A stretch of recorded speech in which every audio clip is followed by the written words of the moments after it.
Hello students, मैं हूं नीरज और आप देख रहे हैं हमारा अपना चैनल स्टडी पार्टनर। आज की क्लास में हम पढ़ेंगे क्लास 10th की मैथ्स का टॉपिक जिसका नाम होने वाला है त्रिकोणमिति, यानी कि ट्रिग्नोमेट्री। ठीक है। और क्लास 10th के 2024 जो बोर्ड एग्जाम आने वाले हैं, हमारा टारगेट रहेगा उसकी तैयारी करना, उसमें प्रिपरेशन करना। कॉन्सेप्ट पढ़ेंगे, कॉन्सेप्चुअल वीडियो आपको बहुत सारे मिल जाएंगे और सभी जगह जाके आप आराम से समझ सकते हो त्रिकोणमिति क्या होती है, इसका अर्थ क्या होता है, एक्सेट्रा। हमारा कॉन्सेप्ट रहेगा त्रिकोणमिति के सवाल कैसे सॉल्व करने हैं, त्रिकोणमिति को समझते हुए, उसके कॉन्सेप्ट को साथ लेके हुए, और छोटे छोटे क्वेश्चंस जो हो सकते हैं अब बस सदैव वो भी करेंगे और बड़े वाले क्वेश्चंस पे भी चलेंगे। ठीक है। तो ये बहुत इंपॉर्टेंट एक्सरसाइज होने वाली है और आपके नए बुक के सिलेबस के अकॉर्डिंग एक्सरसाइज होगी 8.1, 8.2 एंड 8.3। थ्री एक्सरसाइजेज है और तीनों एक्सरसाइजेज में आपके बहुत अच्छे मार्क्स बन सकते हैं। तो अब जो हमारा कॉन्सेप्ट रहेगा वो रहेगा त्रिकोणमिति को समझना। तो सबसे पहले हम पढ़ते हैं त्रिकोणमिति क्या है और क्यों जरूरी है। देखो, त्रिकोणमिति का सीधा अर्थ है कि कोई भी ट्राइंगल के बारे में हम पढ़ेंगे। ठीक है। ट्राइंगल आपको पता है, ऐसी कोई आकृति जिसके अंदर तीन कोण होते हैं और तीन भुजा होती है। यानी देखो यहाँ पे तीन कोण बन रहे हैं, एक, दो और तीन। बराबर नहीं है, वो ये चिन्ह बराबर का नहीं, अलग अलग मान लो, और तीन भुजा भी है। इसको बोलते ट्रायंगल। क्या बोलते हैं? ट्रायंगल। तो क्या त्रिकोणमिति में हमें केवल ट्रायंगल ही पढ़ना है क्या? नहीं, हमें केवल ट्रायंगल नहीं पढ़ना है, हमें इस ट्रायंगल में भी एक स्पेशल ट्रायंगल पढ़ना है जिसका नाम है आपका राइट एंगल ट्रायंगल। क्या नाम है? Right angle triangle. यानी सीधा सा कॉन्सेप्ट इतना ही है कि हम पढ़ेंगे इस त्रिकोणमिति में बस और बस राइट एंगल ट्रायंगल, समकोण त्रिभुज। ऐसा त्रिभुज जिसके एक कोण का मान 90 डिग्री हो उसको बोलते हैं राइट एंगल ट्रायंगल। यानी यहाँ पे कोण का मान कितना होगा? 90 डिग्री। ये ट्रायंगल होगा राइट एंगल ट्रायंगल। तो अब स्टार्ट करते हैं इस ट्रायंगल के ऊपर ही। एक्सरसाइजेस भूल जाओ कि हमें क्या करनी है, मैं आपको एक्सरसाइजेस लाइन वाइज करवा दूंगा और हम कॉन्सेप्ट पे आते हैं कि हमारा टॉपिक क्या कहना चाहता है। तो त्रिकोणमिति कहना चाहता है कि किसी भी राइट एंगल ट्रायंगल में एंगल के द्वारा, कि भी आज तक आपने देखा है कि मैं लिखता हूँ 30 डिग्री, मैंने लिखा 30 डिग्री, मैंने लिखा 45 डिग्री, ये सब मैंने डिग्री में कोण लिखे। क्या इसका मान आपको पता है क्या? तो आप कहोगे इसका मान क्या होता है? 30 डिग्री को 30 ही तो बोलते हैं, 45 को 45 ही तो बोलते हैं, है ना? पर ना, इन 30 डिग्री और 45 डिग्री के आगे मैं कुछ कोई चीज लिख के, जैसे मान लो एक प्रकार से ये ताला है, इसके आगे मैं चाबी लगा के इसका मान निकाल सकता हूँ। जैसे 30 के आगे अगर मैं ऐसी कोई चीज लिखता हूँ ना, साइन, तो उसका मान होता है 1/2। तो सब आगे पढ़ाऊंगा, ये साइन कोस क्या है सब बताऊंगा।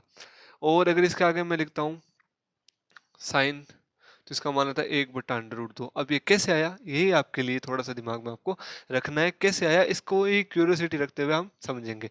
तो मेन कहने का अर्थ क्या था? कोण को लेके उस कोण से हम मान निकालेंगे त्रिकोणमिति में। त्रिकोणमिति का अर्थ होता है तीन कोण का माप।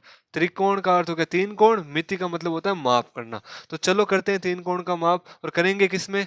राइट एंगल ट्राइंगल, समकोण त्रिभुज। तो अब स्टार्ट करते हैं समकोण त्रिभुज क्या होता है। तो ऐसा त्रिभुज जिसके अंदर एक कोण कितना हो? 90 डिग्री, ये क्या होता है? समकोण त्रिभुज। ठीक है, आपने पढ़ लिया। अब है ना, त्रिकोणमिति को समझने से पहले, इससे पहले हम एक इंपॉर्टेंट टॉपिक को पढ़ने वाले हैं, समकोण त्रिभुज के बारे में, कि समकोण त्रिभुज क्या होता है, इसकी तीनों भुजाओं का नाम क्या होता है, इसमें कौन सा प्रमेय लगता है। तो देखो, समकोण त्रिभुज जो होता है ना, इसमें 90 डिग्री का एक कोण होता है।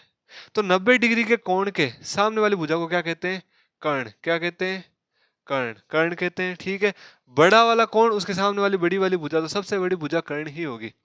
अब यहाँ पे इस 90 के अलावा और कोई कोण दिख रहा है क्या? तो आप कहोगे और कोई कोण मेरे को नहीं दिख रहा है। तो बेसिक सी बात है कि जमीन के पास जो होता है उसको बोलते हैं आधार। क्या बोलते हैं? आधार। बच्चे वाले को क्या बोलते हैं? लंब। तो ये हो गया एक त्रिकोणमिति में समकोण त्रिभुज का चित्र, कि भाई 90 के सामने वाली भुजा हमेशा क्या होगी? कर्ण, नीचे वाला आधार, सीधा वाला लंब। हर बार ऐसा नहीं होगा। हाँ, कर्ण तो फिक्स रहेगा। जैसे मान लो मैंने यहाँ पे एक कोण बनाया और ये आपका 90 का कोण है, तो ये कर्ण होगा, ये फिक्स है। पर लंब और आधार फिक्स नहीं है। वो कैसे फिक्स आएंगे? तो वो ऐसे फिक्स आएंगे कि मान लो कि इस 90 के अलावा एक कोण यहाँ पे दिया हुआ है अगले का, जैसे यहाँ पे कोई 60 डिग्री कोण दे दिया अगले ने। तो एक तरीका हमेशा ध्यान रखना, 90 वाले का तो कोई वैल्यू नहीं है, जो कोण दिया हुआ उस पे है। कि अगर किसी समकोण त्रिभुज में आपको कोण दे दे, तो इस कोण के सामने वाली भुजा हमेशा क्या होगी? लंब। क्या होगी? लंब। और नीचे वाली भुजा हमेशा क्या होगी? आधार। क्या होगी? आधार। ठीक है।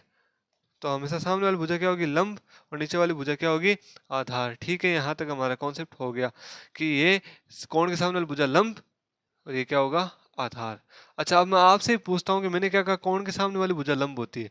चित्र में देखो तो आप मेरे को अब बताओ, अगर ये मैं एक ट्रायंगल लूँ, ये तो कर्ण होगा क्योंकि 90 वाला ये दिख रहा है आपको, और मैं कोण देता हूँ यहाँ पे कुछ 45 डिग्री। तो आप सब मेरे को देख के बताओ ये वाली भुजा क्या होगी।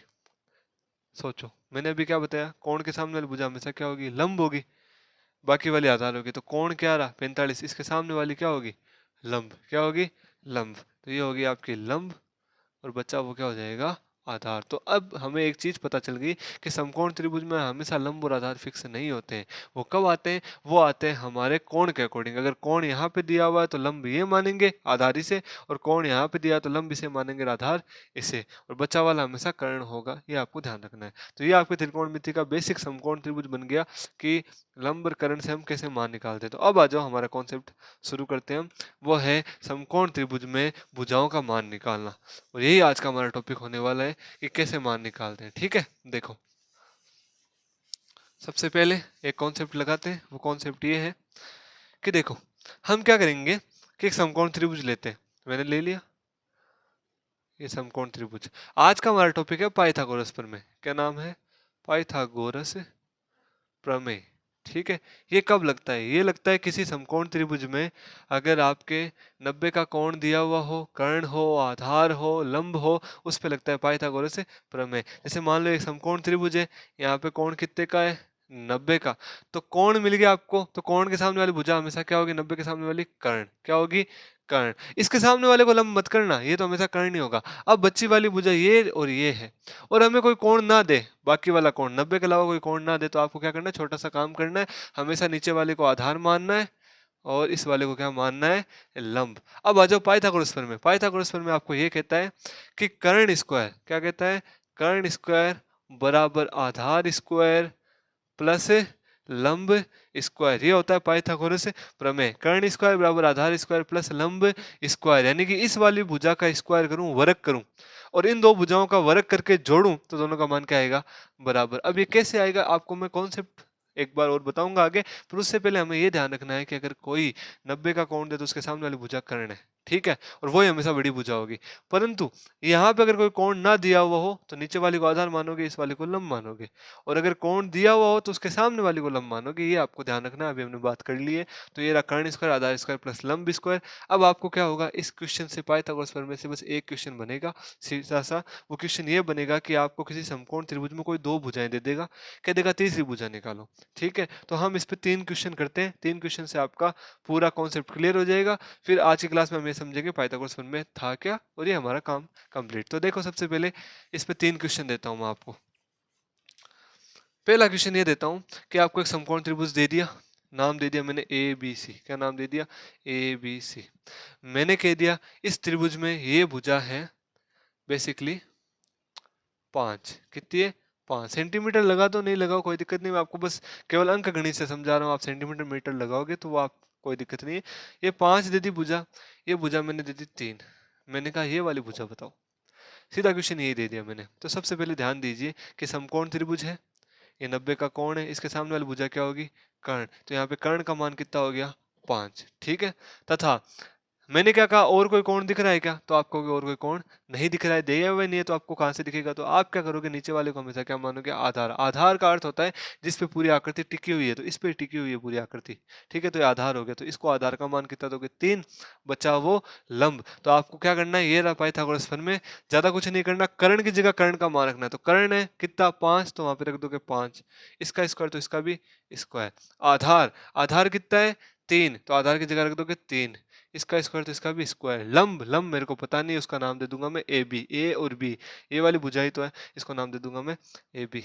इसका कर देंगे हम स्क्वायर। तो 5 का स्क्वायर कितना होता है, 25। 3 का स्क्वायर 9। ए बी का स्क्वायर मेरे को पता नहीं है, तो प्लस का 9 इधर आएगा तो माइनस का, बराबर ए बी स्क्वायर। 25 में से 9 गया, कितना बचा, 16, बराबर ए बी स्क्वायर। अब हमें ए बी का मान चाहिए, स्क्वायर का मतलब नहीं है, तो इधर इधर से स्क्वायर हटाएंगे, इधर क्या लग जाएगा, अंडर रूट। 16 का अंडर रूट कितना होता है, 4। ये हमारा आंसर आ गया। अब बताऊं किसी को भी दिक्कत होगी 16 का अंडर रूट निकालने कैसे, तो भी एक छोटी सी ट्रिक बता देता हूँ। एक ट्रिक हमेशा याद रखना कि इसका अंडर रूट निकालने के दो होता है। एक तो एलसीएम मेथड होता है, 16 का आप क्या ले लो, एलसीएम। 2 का भाग दिया, 8 में 2 का भाग दिया, 4 में 2 का भाग दिया, 2 में 1 बार। 2-2 के जोड़े बना लो। ये 2 का जोड़ा बना, ये 2 का जोड़ा बना, इनका गुणा कर लो, आ गया उत्तर 16 का अंडर रूट।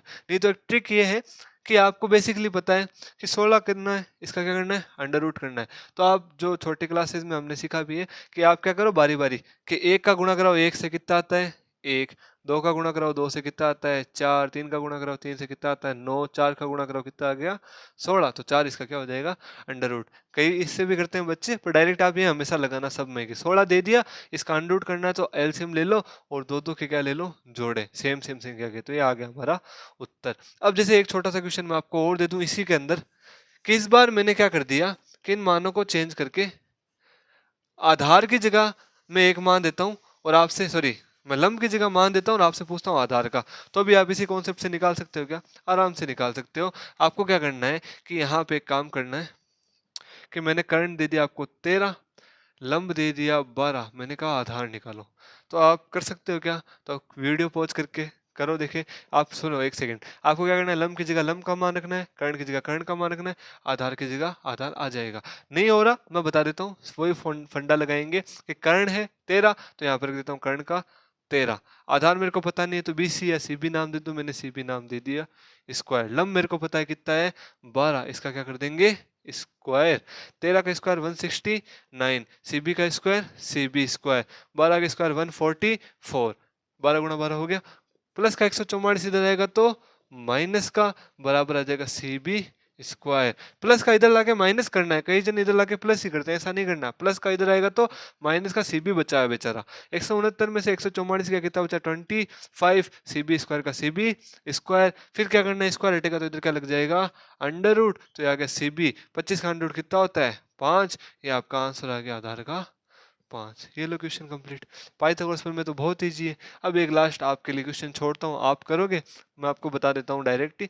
वो क्वेश्चन ये है कि इस बार क्या करूंगा मैं, आधार और लंब का मान दूंगा, पूछ लूंगा क्या आपसे कर्ण का मान। जैसे मान लो मैंने आधार का मान दे दिया 7, कितना दे दिया 7, लंब का मान दे दिया मैंने 24। अब आपसे कहता हूँ कर्ण निकालो, लग जाओ काम पे। ठीक है, जो कर रहा है क्वेश्चन ईमानदारी से वो वीडियो पॉज कर ले और करे और कमेंट में आंसर कर दे। और अगर नहीं हो पा रहा तो यहाँ पे देख लो, कुछ नहीं करना इस बार तो, कुछ ना इधर भेजना ना उधर भेजना, जहां आधार है वहां आधार का मान रख दो, जहां लंब है वहां लंब का मान रख दो, ऑटोमेटिक आंसर आ जाएगा। जैसे कर्ण स्क्वायर है, कर्ण क्या है आपका एसी, मान नहीं दे रखा तो ये रख दिया। आधार कितना है 7, इसका स्क्वायर तो इसका भी, लंब कितना है 24, इसका स्क्वायर तो इसका भी स्क्वायर, एस स्क्वायर का एस स्क्वायर हो गया। बताओ 7 का स्क्वायर कितना होता है 49, 24 का स्क्वायर कितना होता है 576, निकाल लेना 24 गुणा 24, जोड़ो इनको तो कितना आता है 49। और इस बार तो इधर उधर लाना ही नहीं है, अकेला बैठा है तो इसको जोड़ो कितना आता है 625, स्क्वायर हटेगा उधर क्या लग जाएगा अंडर द रूट, तो यहाँ पे आ गया अंडर रूट, तो ऐसे बराबर आ गया 625 का अंडर रूट कितना होता है 25, तो इसका आंसर आ गया 25। ये लो आपका पाइथागोरस प्रमेय कंप्लीट है। हमने तीनों तरह के मान निकाल लिए और पाइथागोरस प्रमेय हमने आज की तारीख में सीख लिया। अब आप कहोगे कि हमने तो पढ़नी थी त्रिकोणमिति, आपने पढ़ा थी पाइथागोरस प्रमेय, तो यही तो इसका बेस है। त्रिकोणमिति के जो 6 मान है ना, नेक्स्ट क्लास में मैं आपको बताऊंगा 6 मान याद कैसे करने, कौन सा सूत्र लगेगा, उसमें एक टिक लगती है लाल बट्टा कक्का, है ना, वो सिखाऊंगा आपको। बट उससे पहले त्रिकोणमिति से जाने से पहले मैंने कहा एक स्टेप वापस बैक लेके देखते हैं कि हम अभी जहाँ खड़े हैं वो सीढ़ी हमारी मजबूत है या नहीं। हमारी बेस या सीढ़ी जिसको बोलते हैं वो है पाइथागोरस प्रमेय। वो कॉन्सेप्ट आपका क्लियर है तब तो आपकी त्रिकोणमिति में कोई दिक्कत नहीं होने वाली है 8.1 में। यहीं पे बेस गड़बड़ा गया तो दिक्कत होगी। इस वजह से मैंने आज की क्लास में आपको क्या समझाया, पाइथागोरस प्रमेय छोटा सा है, कर्ण स्क्वायर बराबर आधार स्क्वायर प्लस लंब स्क्वायर कंप्लीट। इसी में अगर कोई डाउट रह जाता है और आपको लगता है इसको और अलग वे में समझाना है, ये कैसे आया, अब किसी की दिक्कत ये भी होती है कर्ण का स्क्वायर इन दोनों भुजाओं के स्क्वायर के बराबर कैसे आया, वो भी मैं आपको बता दूंगा। बट अभी हमारा कॉन्सेप्ट क्या है, परीक्षा 2024 की तैयारी, उसमें हम कॉन्सेप्ट को लेके नहीं बैठेंगे, उससे सवाल निकालेंगे क्योंकि आगे नंबर पूछे जाएंगे।